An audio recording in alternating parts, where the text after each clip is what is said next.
Hi everyone, Cheryl Kuchek here with Just My Imagination Designs and Sublimation for Beginners and Beyond Facebook group.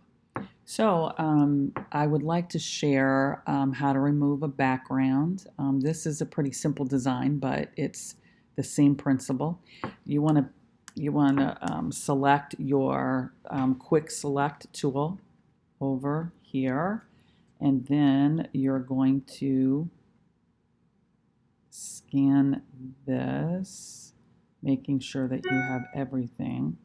Okay, so I went too far, so I'm going to do a Control Z, and I do want to highlight this some and look to see if I have everything.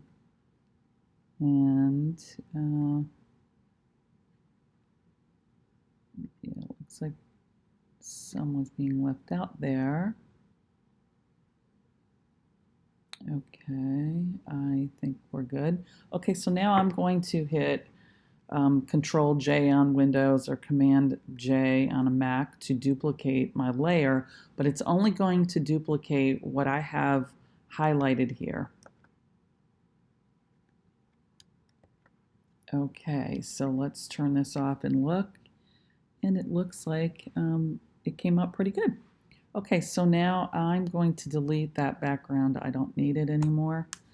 So what I would suggest you do before you go any further is to go up to your image, go to trim, and remove most of that transparent background. And so now you have the flower pot. And I think I want to color that pot. So let's go down here. We're going to go to the FX and we will pick, I guess, color overlay. Let's see what that does. Oh my, oh, that didn't work out too well.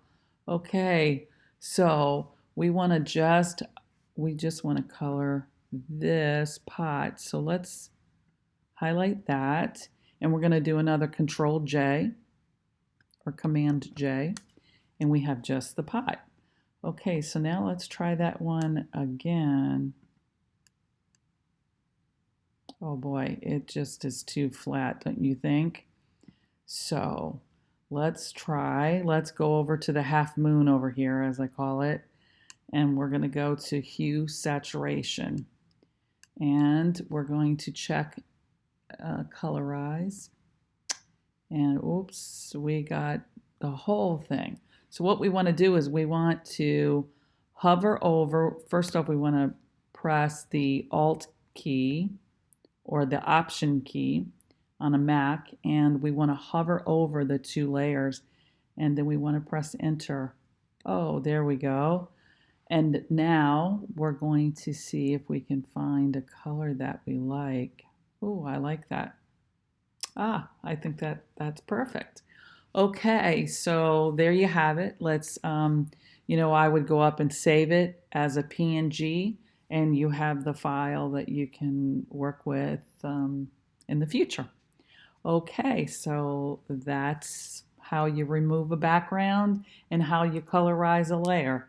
So, until next video, I hope you got something out of it. Thank you, take care, and thanks for watching. Bye.